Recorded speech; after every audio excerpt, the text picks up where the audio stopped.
اگر یه کنکوری هستی و احساس سردرگمی میکنی، نمیدونی چطوری باید درس بخونی، چجوری برنامه ریزی کنی یا اینکه چطور تا روز آخر انگیزت رو نگه داری، پیشنهاد میکنم این ویدیو تا آخر ببینی. احتمالاً به دردت بخوره.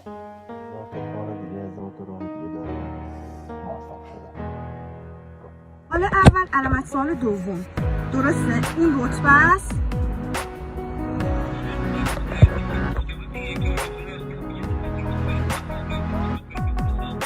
خب اون این الان زده دوسته.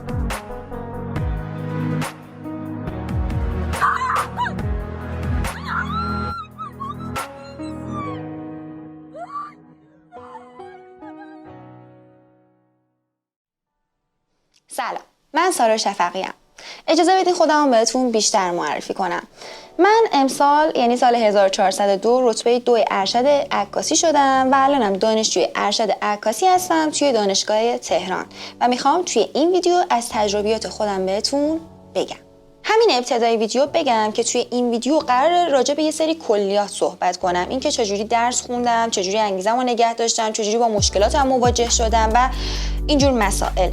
به خاطر اینکه فکر میکنم الان ما توی زمانی هستیم که بیشتر بچه‌ها دارن درس میخونن، منابعشون مشخص هستش و ممکنه با یه سری مشکلات مواجه بشن، سردرگم بشن و شاید این ویدیو بتونه بهشون بیشتر کمک بکنه. اما ویدیوی بعدی یا ویدیوهایی که در آینده میسازم حتما در رابطه با این صحبت میکنم که منابع ارشد کنکور عکاسی چی هستش و چجوری باید برای این رشته درس بخونیم. من و شما خوب میدونیم که کنکور چیز خیلی جالبی نیستش و واقعا درس خوندن برای سخته، هیچ چیز استانداردی نداره. شما ممکنه بری سر جلسه ببینی که سوالات غلطه، جوابا اشتباهه، 2 تا جواب درست هست. یعنی در کل میخوام بگم که درسته که چیز خیلی استانداردی نیست و تو خیلی از مواقع ممکنه که ما انگیزمون رو به خاطر همین دلایل از دست بدیم. اما اگر که از همون ابتدا هدف خودمون رو مشخص کنیم، اینکه اصلا ما میخوایم چرا درس بخونیم، ممکنه که اصلا شما نخواین این کار رو بکنید، حالا چه میگم بخوایم برای کارشناسی بخونید چه بخوایم برای ارشد بخونید، اون هدفه هستش که به شما انگیزه میده که تا آخر ادامه بدین. برای مثال کسی که میخواد ارشد بخونه ممکنه دلش بخواد توی دانشگاه خوبی قبول بشه که بتونه بعداً مهاجرت بکنه، ممکنه دلش بخواد که در آینده تدریس بکنه یا اینکه اصلا میخواد تبدیل بشه به یه محقق خوب توی رشته خودش و یا اینکه یکی مثل منه و واقعاً این رشته رو دوست داره، همه جوره به مباحث آکادمیکش علاقه داره و ترجیح میده که خب ادامه تحصیل بده. حالا چرا انقدر دارم روی هدف گذاری تاکید میکنم؟ به خاطر اینکه توی دوره‌ای که شما درس میخونید ممکنه یه سری مشکلات شخصی براتون به وجود بیاد، ممکنه که آزمون‌های آزمایشیتون رو خراب کنید و کلاً اصلا انگیزتون رو از دست بدین، فکر کنید که خب دیگه من مثلا این بار رو خراب کردم یا 2 بار 3 بار خراب کردم، دیگه قراره که کنکورمو اصلا خراب کنم، همه چی قراره بد تموم بشه. یا اینکه شاید اتفاقاتی براتون پیش بیاد که اصلا دست شما نبوده، اینکه شما مریض بشید اتفاقیه که ممکنه برای هر کسی پیش بیاد یا اصلا دست خودتون بوده، کمکاری کردید توی یا تایمی، ولی وقتی هدف داشته باشین انگیزتون حفظ میشه و باعث میشه که دوباره به مسیر برگردین. حالا هی ما شعار میدیم هدف و یه سری حرفای کلیشه‌ای رو شاید فکر کنید که داریم میزنیم، اما تهش چه اتفاقی قراره بیفته؟ تهش اینه که حالا شما یا قبول میشید اون رشته و دانشگاهی که میخواستین یا این اتفاق نمیفته دیگه. بهترین کار، یعنی چیزی که خودم به شخص تجربهش کردم، اینه که با خودتون قرار بذارید که من اگر اتفاق بیفته، یعنی اون اتفاقی که میخوام بیفته یا نیفته، میخوام درس بخونم که دانشم بیشتر بشه، علمم بیشتر بشه. اگر کمبودی توی خودم حس میکنم، با اون درس خوندنه بتونم اون بخش رو برطرف بکنم برای خودم. اصلا چرا اینجوری راجع صحبت کنیم؟ میتونین اصلا به جای که فکر کنید دارین درس میخونید، وقتی مثلا دارین تاریخ و هنر میخونید، حالا برای بچه‌هایی که میگم رشته‌های هنری هستن، فکر کنید که دارید داستان میخونید. یعنی واقعا هم همینه، وقتی که شما میخواین تاریخ و هنر بخونین یه جوری دارین تاریخ اون دوره هم میخونید. اصلا اگه اون دوره رو ندونید چه اتفاقاتی افتاده، نمیدونم کدوم پادشاه اومده بوده روی کار، بعدش کی اومده، اصلا به اقتضای زمان اون دوره چرا باید این هنر شکل میگرفته، عملا شما درس رو نمیفهمید و مجبورین که همه چی رو بخواین فقط حفظش کنید. و اونم به نظر من نشأت گرفته از همون طرز فکریه که فکر می‌کنیم که خب ما داریم درس می‌خونیم و یه کاری داریم به زور انجام میدیم. یعنی تمام حرف من اینه که آره هدف خیلی مهمه، به شما انگیزه میده، ولی شما قراره که از مسیر لذت ببرید و اون دوره‌ای که نشستین درس خوندین واسه کنکور تبدیل نشه بعداً توی آینده به کابوسی که بخواید در زندگیتون همش مدام تکرارش بکنید. یه تایم خوبی رو برای خودتون بسازین. حتی شده بعضیا مثلا خوابشون نامنظمه، خوابشون رو تنظیم میکنن، به سلامتیشون اهمیت میدن، ورزش میکنن، غذای سالم میخورن. همه اینا میتونه بهتون کمک بکنه که اون تایم رو به بهترین شکل جلو ببرینش. خیلی به خودتون فشار نیارید. مثلا من خودم اینجوری بودم که جمعه ها رو کلا استراحت میکردم، مگر اینکه حالا یه اتفاق خاصی تو هفته افتاده بود. مثلا میگفتم که اگر که نتونستم فلان روز اصلا درس بخونم 2 ساعت جمعه درس میخونم، بعد میرم بیرون استراحت میکنم. اینجوری نبود که بخوام خودم رو هی بگم که خب نه من باید حتی جمعه هم درس بخونم برای که بتونم به هدفم برسم، چون تا یه جایی شاید بتونی این کار بکنی ولی از یه جایی به بعد خسته میشی و دیگه حتی روزای عادی هم نمیتونی ادامه بدی. مضاف بر این که ممکنه شما اصلا تهش هم دانشگاهی که میخواستین قبول نشین، ولی اگر اینجوری بهش فکر کنید که من به دانشم و به علمم اضافه شده، بعداً خودتون متوجه تغییرات خودتون میشید. اینکه اصلا یه جور دیگه دارین نگاه میکنید به همه چی. تو همین رشته‌های هنری به خصوص برای من حداقل این اتفاق افتاد. اصلا نگرشم نسبت به خود عکاسی تغییر کرد و میخوام بگم که همه چی به خود دانشگاه هم ختم نمیشه. من فکر میکنم اون عکاسای تبلیغاتی هم که شاید کارشون خیلی تکنیکی باشه، وقتی که یه دانشی دارن نسبت به تاریخ هنر، نسبت به تاریخ عکاسی و اینجور مسائل، در کنارش تکنیکشون رو هم دارن، خیلی موفق تر هستن و کارهای جدیدتری انجام میدن نسبت به حالا همسنفای خودشون. حالا همینجا میخوام یه نکته اضافه کنم و اونم اینه که توی این مسیری که قرار ازش لذت ببرید، سعی کنید از زمانتون بیشترین بهره وری رو داشته باشید. منظورم چیه؟ این که اگر قراره مثلا شما یه تایمی اختصاص بدین به این که برین توی فضای مجازی یا بخواین اینستاگرام گردی کنید، اون تایم ها بعضی موقع ها بذارید برای این که سرچ کنید راجع به مثلا تاریخ هنری که دارین میخونید. مثال میزنم، مثلا من یه قسمتی از معماری اشکانی رو متوجه نمی‌شدم یا ممکنه یادم بره، میرفتم سرچ میکردم راجع به تاریخ اون دوره به صورت کلی، کی بوده، کی اومده، چجوری اصلا اومدن، چجوری برکنار شدن، چجوری ساسانیان اومدن روی کار. میدونید منظورم اینه که توی جنبه‌های مختلف اون مبحثی که دارید میخونید خودتون رو درگیر کنید. یا یه مثال دیگه میزنم، من زمانی که تاریخ عکاسی میخوندم خب تعداد اسما خیلی زیاده، از ذهن آدم واقعا میره.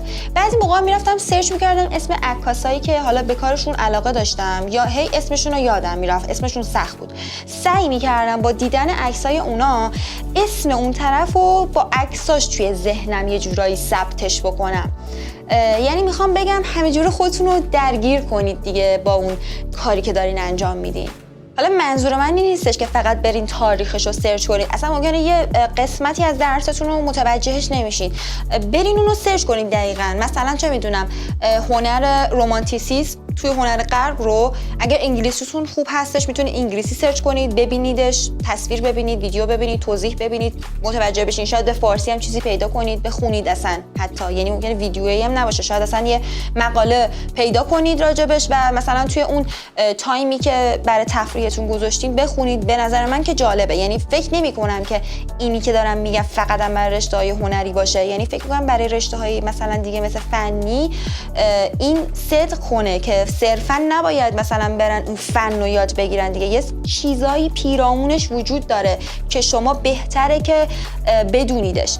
و وقتی میگم تاریخ منظورم این نیستش که برید دقیقاً مثلا بدونید که چه اتفاقیاتی افتاده یا مثلا چه میدونم دوره ساسانیان دقیقاً مثلا پادشاه اولش کی بوده، دومش کی بوده، سومش کی بوده. حالا البته برای مثلا تاریخ و هنر تا یه حدودی یه سری جاها مجبورین که بدونید، ولی مثلا دارم یعنی میگم یه کلیتی از اون تاریخ بدونید توی تاریخ هنر یاد گرفتنه بهتون خیلی کمک میکنه. یا حتی تاریخ عکاسیه. و اینو میخوام بهش اشاره کنم که فکر نکنید اینا همه بیفایده است، مثلا درس خوندن فقط کار الکیه، به درد من نمیخوره. چرا؟ کاملا به دردتون میخوره. چرا اینو میگم؟ به خاطر اینکه ممکنه شما، حالا من تو عکاسی باز مثال میزنم چون رشتم اینه، ممکنه که شما در آینده بخواید یه پروژه‌ای رو تعریف کنید و بیاین مثلا یه جورایی ربطش بدین به نگارگری ایرانی. خب من تا وقتی که ندونم نگارگری ایرانی چی بوده، چجوری به وجود اومده، چجوری مثلا رو به افول رفته، چجوری میخوام یه همچین پروژه‌ای رو برای خودم تعریف کنم؟ تهش اینه که مجبورم برم یه سری کپی انجام بدم از نمونه‌های خیلی بهتر خارجی که اونم اومده از فرهنگ خودش این کار انجام داده، یعنی اونم فرهنگ غرب که برای من نیستش. یعنی همیناست که به شما کمک میکنه و به هممون کمک میکنه که هنر ایران رو تو حالا زمینه‌های مختلف من جمله عکاسی ارتقاش بدیم. اصولا یکی از سوالهایی که زیاد پرسیده میشه اینه که با چه روشی پیش رفتی که موفق شدی؟ روزی چند ساعت درس خوندی؟ چند بار در هفته؟ یعنی دنبال یه راه و روش به خصوص میگردن. میخوام بگم که یه همچین چیزی وجود نداره. چرا؟ به خاطر که سبک زندگی آدما با همدیگه متفاوته، نمیشه یه نسخه رو برای همه پیچید. میزان اطلاعات و دانش هر کسی متفاوته. مثلا یه نفری که داره از یه رشته غیر مرتبط وارد یه رشته جدید میشه، خب با منی که مثلا تو کارشناسی و عکاسی خوندم، میزان اطلاعاتش متفاوت ممکنه باشه، ممکنه هم هست نباشه ها، و شاید نیاز داشته باشه که توی یه سری مباحث وقت بیشتری بذاره. یا اصلا شیوه مطالعه هر کسی متفاوته. ممکنه یه نفر حفظیاتش خیلی خوب باشه، ممکنه یکی مثلا من حفظیاتش خیلی هم قوی نباشه، خیلی حافظه تصویری خوبی داشته باشه و از تصویر استفاده بکنه برای اینکه مسائل رو توی ذهن خودش نگه داره. ممکنه که یه نفر به کلمات خیلی حساس باشه. یعنی میخوام بگم که دنبال یه راه و روش خیلی خاص و عجیب و غریب نگردین. هر کسی هم بهتون میگه که اگه بیای نمیدونم این کاری که من میگم بکنی 100% موفق میشی. میخواد یه چیز خیلی خاص و مثلا با یه روش به خصوص بهتون بگه، احتمالاً چیز خیلی خوبی نباشه. منظورم اینه که شاید دنبال این باشه که صرفاً برای خودش یه منفعت مالی درست بکنه، چون که واقعا شما باید تلاش خودتون رو بکنید، اون راهی که مختص به شما هستش رو خودتون پیدا کنید. کسی نمیتونه بهتون خیلی راحت بگه که خب تو باید همین روشی که من میگم و بری، روزی اینقدر ساعت باید درس بخونی. ممکنه یه نفر اصلا نتونه بیشتر از 4 روز در هفته درس بخونه، ممکنه یه نفر شاغل باشه. میدونی خیلی با هم شرایطا متفاوته. اینکه شما میشنوین مثلا نمیدونم ساعت 6 صبح پشو مثلا تا 8 و نیم درس بخون، نیم ساعت استراحت کن، دوباره درس بخون، یه 20 دقیقه بعدش بخواب، مثلا دوباره پشو درس بخون تا ساعت 8 شب، این ممکنه برای یه نفر جواب بده، ولی برای یکی مثل من هیچ وقت جواب نداده، با اینکه بارها هم تستش کردم.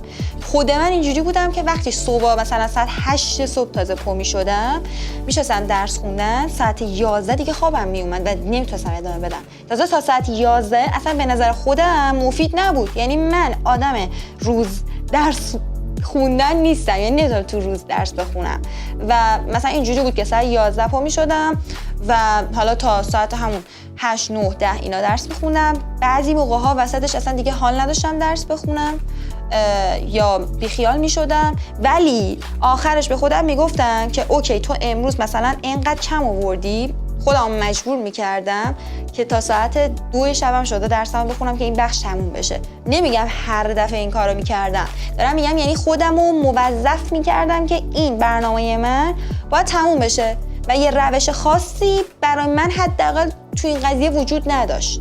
در نتیجه برنامه‌هایی که می‌خواید بچینید برای خودتون رو، اولا که اگر کسی هم داره بهتون برنامه میده، بر اساس سبک زندگی خودتون بچینید. یعنی صرفا اینجوری نباشه که اگه یه نفر بهتون گفت تو باید روزی 10 ساعت درس بخونی، خودتو در واقع یه جورایی مجبور کنی که من باید 10 ساعت رو درس بخونم. واقعا هم چیزی اتفاق نمیفته برای اکثر آدما و بهتون پیشنهاد میکنم یه جوری برنامه‌تون رو بشینید که بتونین از پسش بر بیاین. مثلا دارم میگم خود من میگفتم که من روزی حداقل 4 ساعت درس بخونم. اگه یه روزی نتونستم، نشد، حال نداشتم، میذارم 2 ساعت درس بخونم. شاید اصلا 2 ساعت خیلی تایم زیادی نباشه واسه یه 24 ساعت، ولی میگم یعنی با خودم اینجوری شرط کرده بودم. ممکنه شما یه روش دیگر رو پیش بگیرین. من دارم صرفا راجع به تجربیات شخصی خودم میگم. میخوام بگم که هیچ چیز به خصوصی واسه همه وجود نداره، ولی یه روزایی هم بود که خیلی انرژی داشتم، خیلی میتونستم درس بخونم. خب مثلا ممکن بود اون 4 ساعت من تموم میشد روزای اول که صرفاً 4 ساعت درس میخوندم. حالا کم کم زمانش رو زیاد میکردم، میدم خب حوصله‌شو دارم، میرفتم مثلا برنامه فردام انجام میدادم یه پارت و خب اینطوری به خودم حس بهتری القا میشد. از اون طرفم اگه یه روزی کلا درس نمیخوندم، کاری که میکردم این بودش که یه روزی رو مشخص میکردم برای جبرانی. یعنی مثلا میگفتم من تو این هفته به این کار نتونستم برسم. خب خودم رو الان عذاب ندم که وای نشد الان چیکار کنم حالم بد بشه. خب من اون تایم جبرانیمو دارم و این برنامه‌ای که نتونستم انجام بدم و میبرم توی اون تایم میذارم. پس اینجا نتیجه میگیریم که این برنامه ریزی که اینقدر همه جا راجبش صحبت میکنن و بهش تاکید میکنن باید یه جورای شخصی سازی بشه و این اتفاق روز اول و دوم و سوم، ماه اول و دوم و سوم شاید نیفته براتون. وسط راه بفهمید که خب من اگه اینجوری درس بخونم برام بهتره. حالا یه موضوع دیگه که میخوام بهش اشاره بکنم، بحث اینه که یکم خودتون تلاش کنید و فکر نکنید که قراره مثلا اون کسی که رتبه خوبی آورده به شما کمک به خصوصی کنه یا اون مشاوره قراره به شما کمک به خصوصی کنه. چرا اینو میگم؟ مثلا طرف میاد از من سوال میپرسه راجع به همین ارشد عکاسی و میبینم که اصلا هیچی نمیدونه، یعنی حتی نرفته یه سرچ ساده انجام بده و ببینه که این مثلا رشته مربوط میشه، یعنی در واقع زیر رشته کد مثلا 1358. اصلا 1358 چیه؟ چه رشته هایی تو خودش داره؟ اصلا باید چه درسایی بخونه؟ اینا یه چیزاییه که شما به راحتی با یه سرچ ساده توی 10 تا سایت میتونید پیدا کنید.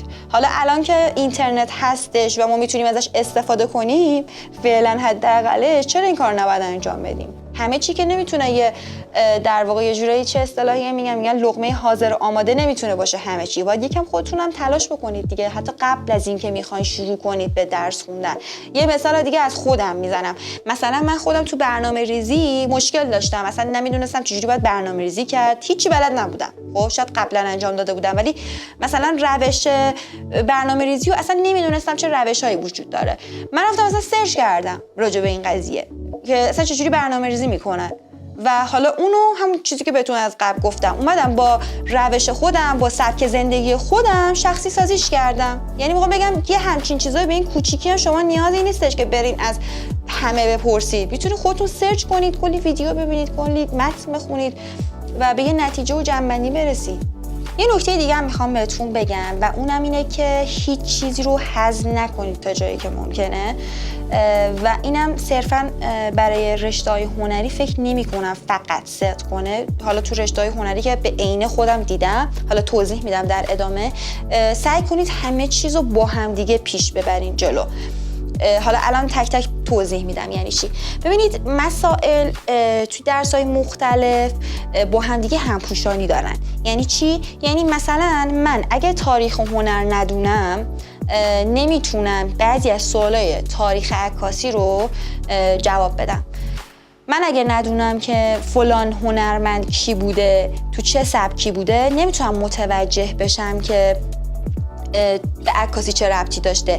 اگر ندونم مثلا امپرسیونیسم چیه، نمیتونم متوجه این بشم که عکاسی روی این سبک از نقاشی چه تأثیری گذاشته و بالعکس. برای همینم هستش که میگم باید همه چیزو با هم دیگه پیش ببریم جلو و سعی کنیم چیزی رو هضم نکنیم. و یه نکته دیگه اینه که مثلا من خودم خب زبان داشتم، تاریخ هنر و ادبیات داشتم، مبانی نظری عکاسی داشتم و فن شناسی. تا یه جایی سعی می‌کردم اینا رو یکسان ببرم جلو.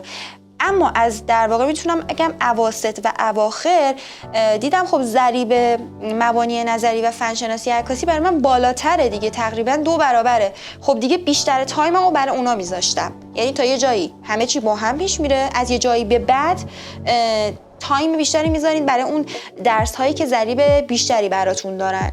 حالا اگه از یه درسی هم بدتون میاد یا مثلا توش ضعیف هستین، کلاً حذفش نکنید. سعی کنید یه درصد خیلی کمی هم که شده توش کسب بکنید. حالا توی اون ویدیویی که میخوام واسه یه منابع ارشد بگم تک تک اینا رو توضیح میدم که مثلا باید میانگین درصداتون روی چی باشه. ممکنه شما مثلا زبانتون رو 70% بزنید، تاریخ هنرتون اصلا 0 بزنید، ولی اون میانگین اهمیت داره. ولی میگم سعی کنید تا جایی که وقتشو دارین، حوصله‌شو دارین، چیزی حذف نکنید. اما بریم سراغ بحث آزمون‌های آزمایشی که حالا قبل کنکور شما میدین و یه جورایی خودتون رو باهاش میسنجین.